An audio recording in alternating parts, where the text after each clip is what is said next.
So your revenue's growing, but somehow you're not seeing more money in your bank account. You're working harder, selling more, serving more clients, and wondering why your profit still sucks. Here's the truth. You don't have a revenue problem. You likely have a margin problem.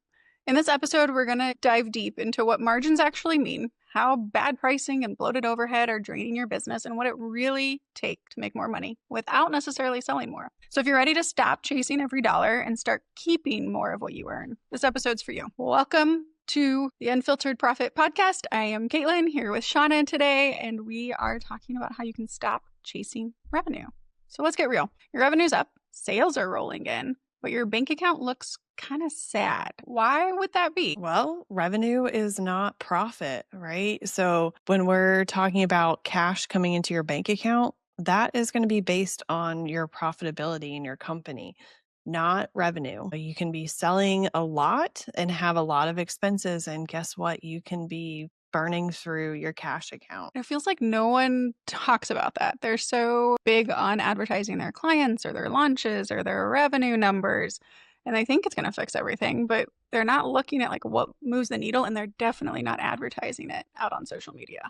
Yeah, I think everyone thinks that revenue is sexy, and revenue is just what people are using to sell. Like, oh, follow me, be my client for a coaching business, and it's not going to end up in profit for you if they're not actually running a profitable company. Without a doubt. So I guess what are they not telling us? What are the margins, and what are we just not hearing from them when we hear something like, I had $1 million launch, or my annual recurring revenue is $1.2, $1.5 million? Yeah. So like you said, they're not talking about the margin. So what is that? It's the bottom dollar in your business. It's revenue. So all those sales that have come in the door minus all of the expenses. So the cost to provide the service, provide the product, and all the costs for running your business. We subtract those out from sales, and that ends up in your net margin. And that is going to be more closely tied to the cash that you're seeing in your business bank account that you're able to pay out to yourself. And they're not talking about all the things that then go into that margin. So what is your pricing for your services or your products? And what are you spending on overhead in your business? Without a doubt. Pricing. So you hit on that. I feel like it's an art, a science. It's hard to kind of figure out. So what can business owners kind of assess when they're looking at pricing? So I think the first thing that you've got to look at is reverse it and look at the costs that are going into providing your product or your service. I've seen this time and time and again in businesses and clients we've worked with, or in potential clients we've talked to, and they're talking about their pricing, and then they're like, but I don't understand why I still don't have cash in the bank account, or why I'm still kind of like living for client payment to client payment, worried about payroll, all those things that come with cash flow stress. And when we start breaking it down, it's like, well, you're not actually pricing high enough to even just cover the cost. So maybe if you're working on an hourly basis, you are charging your client $75 an hour, but you're paying your employee or your contractor $35 an hour, and you have other costs that go into your business and everything that's basically eating up the remainder of that. And so we can start to break those down and see, well, your pricing probably needs to be double. And this isn't me trying to say like everybody should, charge what you're worth and sell the highest ticket out there. We'll have plenty of episodes diving a little bit deeper into that and the mentality and thought process around it. But you do have to be very conscious of what costs you actually incur in your business and make sure you're allocating those out, because you can very easily price yourself way too low for the costs you have. And then you end up in those places where you're like, I don't know how to pay my vendors. I don't know how to run payroll because I don't have cash in the bank. Yeah, I think a lot of business owners kind of sit there and think, okay, well, if I come in and undercut my competition, right, then I'll just get the quantity of business that gives me whatever revenue number I want. And they forget that even then, like, are you going to do all the work? Are you capable of serving that quantity of people? Because if you can't, now you can't even afford to pay people. Overhead is sneaky. And that's kind of what we're talking about when we talk about labor and these other expenses, that we're talking about your overhead, subscriptions, etc. And those can creep up over time and quickly if you're not doing bookkeeping, if you're not keeping track of any of it. Yeah, absolutely. And I think that those go into the concept that we see about where people are like, well, I'll just make more revenue. Like, in order to afford this coach or this software, I'm just going to earn some more revenue. It's a great thought process until, again, you get back to what you're just talking about of, well, who's going to do that work? If you're having to hire another contractor or someone to work in the business to crank out that additional work to service that revenue, then we're potentially not even covering that cost that you're like, well, I've already invested in that piece. And this kind of goes with that thought of scaling. Like, I'll just scale and everything will get better. I'll have more cash. And it's like, well, the higher your revenue gets, the more you have to invest in the business, whether that's through people, hiring employees or contractors or software subscriptions. You have more seats that you have to buy. All of those things go into scaling a business. And that growth is just not free. Oh, it is expensive. You've seen it. I've seen it. I've seen the ones who are like, okay, this next launch, that's the one that will pay off all my debt that I've incurred in order to create this $1 million launch and will somehow set me up to pay for all my expenses going forward. And honestly, it just doesn't happen. Very rarely, I guess, does it happen. But often it's just this continual cycle of like more debt to get these bigger launches to pay off some of the debt, but you still can't start cash flowing your business. You should feel profitable. I've looked at the business owners in the eyes and just seen like that defeat on their face of like, what is wrong? They're so busy, they're overworked, and then they're just not making the money for it. Yeah. And I think we've seen that happen too in this era of all the SBA loans. It has been so easy to get an SBA loan. And so people are taking on debt to invest in the business, to keep the business afloat. And that's fine and dandy, but we have to have a plan for paying back that loan. And we can never stop running an efficient business. In any economy, we can't stop running an efficient business. So if you're not profitable for a long period of time, I think all businesses tend to go through some sort of lulls or investment period where they're seeing lower profit. But over the long term, we've got to be running a profitable business in order to make it all make sense and pay ourselves well. We can't just take on debt because eventually that debt's got to be paid back. I don't care what anyone out there tries to tell you. Yeah. And if you want to sell that, I mean, we're working with some businesses right now trying to sell. Those SBA loans need to be paid off. They're not passed to the next business owner. So maybe the mortgage on the building you have, like you can get that assumed by the next buyer. But those SBA loans, now your like $2 million sale is reduced by not only the taxes you're going to pay, but the cost of those loans that you've taken out that you need to pay back. Yep. I think some business owners get shocked when they're like, well, what would my business be worth? It's like, well, you're too highly leveraged because of those loans you have sitting out there. I don't care if they have a 30-year payback time. Like, you need to start paying that back. You've got to prioritize it if you want your business to be worth something. Yeah. So, okay. So let's say we've got folks listening and they're like, gosh, this sounds like me. I'm feeling busy, but not profitable. Where should they start? Where would you guide them if they came into a call with you?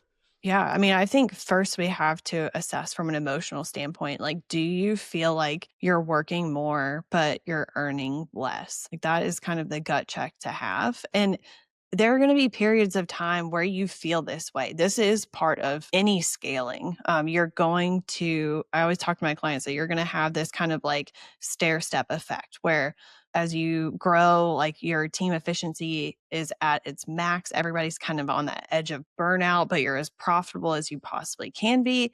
And then you take on some employees or investments and profitability is going to drop. You're probably feeling like you're putting in more hours trying to get the team up to speed for meeting a new revenue level. And then we see profitability grow again. So there is some stair step in there. You have to kind of take that question with a grain of salt.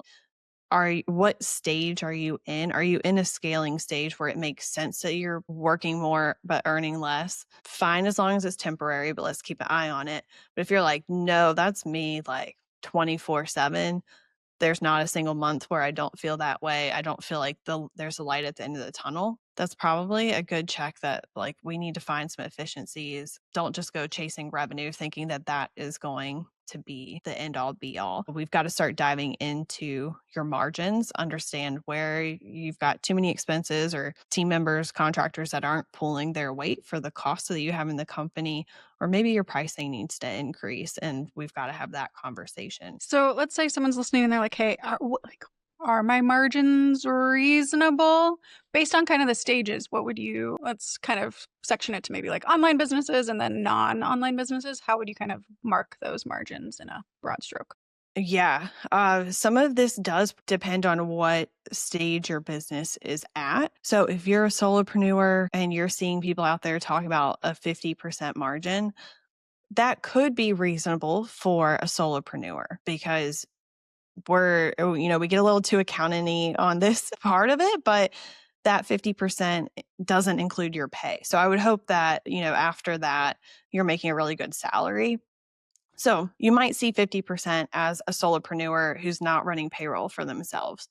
But once you're on payroll in your business, you have a team, all of that, you're probably, as some sort of service-based business, going to be aiming at the highest for a profit margin around 30%, 35% as an absolute max. And that means like we're paying attention to efficiency and everything is kind of like running really well. Sure, it could be a little bit higher, maybe a little bit lower for your business, but that would be like the end all goal that you could possibly get to. You're not going to see 50% while you're on salary and all of those things. There's probably some tax stuff that's off if that's where you're Probably. at.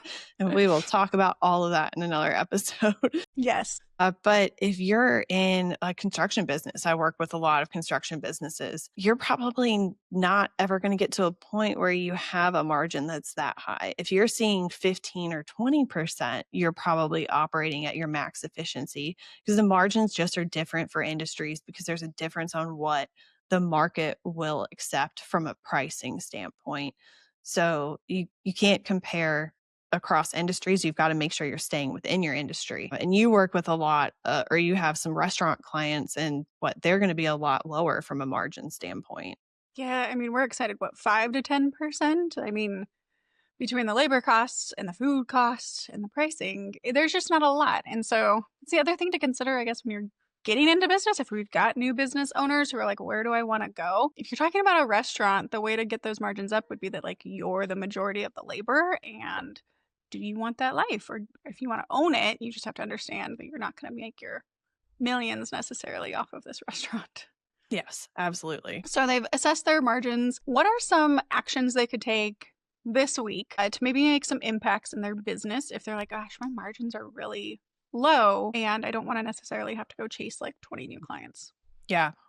Let's first talk about your prices. Again, I'm not going to sit here and say like charge 3 times what you're already charging. I don't know if that's like you might be underpriced by a 3-time multiplier, but you might not. You need to do some real assessment of where your company sits from a pricing standpoint compared to your market and your ideal client because those two play into it. So again, it's not a simple we can give you the magic number or anything like that. It is a conversation and then it also is a little bit of throwing spaghetti at the wall and seeing what your potential clients will accept from you. So definitely evaluate pricing. Then I think all firms, all companies are in a place where they can improve the efficiency of the dollars they're spending in their business. I know it's true for us. Yes. It's true for our clients. There's something in your business that you're paying for that you are not getting max value out of, whether it's a software subscription or a vendor, like a contractor that you're working with, a VA, one of your employees isn't in the right seat, whatever that looks like, go evaluate that. And sometimes that could be the biggest place. Maybe your pricing's not off, but you could have one position hired and instead you have 3 Yes. because everybody is not able to do all the different parts that you need. But those are the 2 biggest places. And I would say that if you're someone that's like, I want to scale, but I can't scale like this because that's just going to be more of what I already have. And what I have is not enough money. So now you've just got a bigger thing with still not enough money. You need to get this stuff straight before you go scale. So get those systems in place, get the dollars right, and then go scale your business, then get new clients. Yeah, it's really kind of that concept of like better value, less chaos, and just tightening everything. And if you don't know how to do it, go find someone else who can help you do it because it's worth it. It's worth your sanity. By gosh, I mean, Yeah. everything feels crazy right now. Like your business shouldn't feel like the craziest piece of your life. Okay, so let's wrap this up. If they were to remember, our listeners, one thing from this episode, what would it be? It's that revenue is a vanity metric. If you need a little saying, revenue is vanity, profit is sanity. Profit's what pays your bills. Don't go chasing every client. Build a business that actually results in dollars in your bank account. I agree. So if that hit home, rewind, start taking notes. If you've got questions, if you want to know where to find us, all of that is in the show notes. And we really appreciate you being here today. And we can't wait to see you on our next episode.